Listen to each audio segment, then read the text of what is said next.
Hoje vamos responder a pergunta por que se faz perícia criminal, mas depois da vinheta.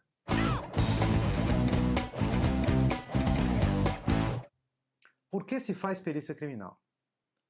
Bem, existe uma maneira muito simples de responder essa pergunta. Porque a lei manda, a lei determina que se faça perícia criminal. É o fim do vídeo, sobe os créditos e é isso. Mas é sério, a forma mais simples de responder essa pergunta é essa. A lei determina que se faça perícia criminal em algumas circunstâncias. O que nós precisamos entender aqui é que existe um código de normas, existe um regramento sobre o que fazer quando ocorre um fato de interesse criminal, um crime ou uma contravenção ou um fato delituoso qualquer. A investigação, o procedimento investigatório, ele consta numa lei que nós chamamos de Código de Processo Penal, e carinhosamente apelidado pela sigla de CPP. Né? No CPP existe um artigo, o artigo 158, que está dentro do capítulo intitulado do exame de corpo de delito, da cadeia de custódia e das perícias em geral.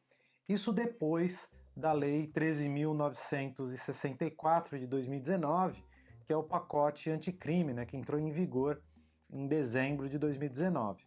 Esse artigo traz o seguinte texto: quando a infração deixar vestígio, será indispensável o exame de corpo de delito, não podendo supri-lo a confissão do acusado. Eu vou repetir porque ele é muito importante para a nossa discussão aqui. Quando a infração deixar vestígios, será indispensável o exame de corpo de delito. E essa frase ela é tão importante para a perícia porque o exame de corpo de delito é a perícia propriamente dita. Ao contrário do que as pessoas imaginam, o exame de corpo de delito não é somente o exame na pessoa, né, o exame clínico que um médico faz, ou um exame necroscópico quando se trata de um cadáver. Mas todo o exame pericial sobre os vestígios, né, sobre a materialidade do fato, é chamado de exame de corpo de delito ou perícia.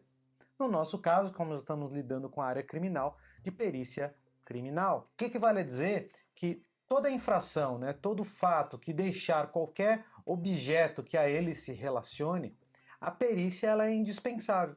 Essa perícia ela não pode ser suprida, né, ela não pode deixar de ser feita pelo simples fato de um acusado admitir ter praticado o crime. Isso não é causa de anulação ou de dispensa da perícia ou do exame de corpo de delito.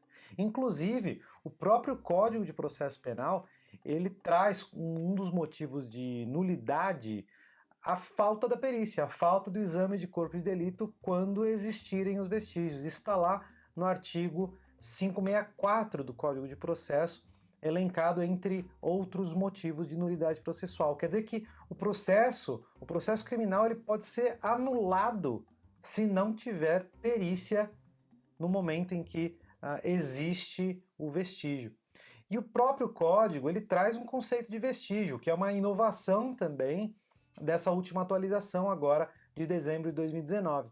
Isso está lá, salvo engano, no artigo 158A, parágrafo 3º, em que diz: vestígio é todo objeto ou material bruto, visível ou latente, constatado ou recolhido, que se relaciona à infração penal.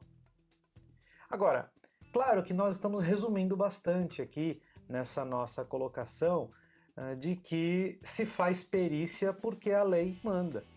Claro que se faz perícia porque a lei manda. Mas o objetivo da perícia não é simplesmente atender a lei. É evidente que ela atende a lei uma vez realizada. Mas o objetivo primordial da perícia é analisar essa materialidade do crime e, com base nessa materialidade, elucidar o fato.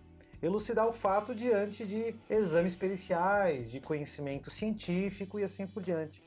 Esse conhecimento ele é utilizado então para analisar esses vestígios, analisar esses materiais e, com base no resultado dessas análises, nós conseguimos responder a perguntas importantes para a elucidação criminal, como aquelas conhecidas pelo heptâmetro de Quintiliano, né? Para quem não conhece, o heptâmetro de Quintiliano é um conjunto de 7 perguntas, aquelas famosas o que, quem, quando, onde, porquê, como e com que meios, das quais, segundo Marcos Fábio Quintiliano, né, que foi um professor de oratória e advogado também na Roma Antiga, qualquer fato pode ser elucidado uma vez que estas 7 perguntas sejam respondidas. No caso da perícia, como regra, 6 dessas 7 perguntas podem ser respondidas com base na análise pericial, né? Existe aí o porquê, que é uma das perguntas do heptâmetro de Quintiliano, que normalmente os aspectos materiais não trazem respostas tão cabais, né? Já que o porquê alguém comete um crime pode ser um elemento muito mais subjetivo do que objetivo, né? E a subjetividade é justamente aquilo que a perícia deve evitar, certo? Nós ainda vamos conversar muito sobre esse assunto em outros vídeos que virão aí no nosso canal. Então, se você gostou desse conteúdo, já deixa o seu joinha aqui embaixo, clica no sininho para receber as notificações e fique atento para muito mais conteúdo pericial aqui no Ciência contra o Crime. Valeu!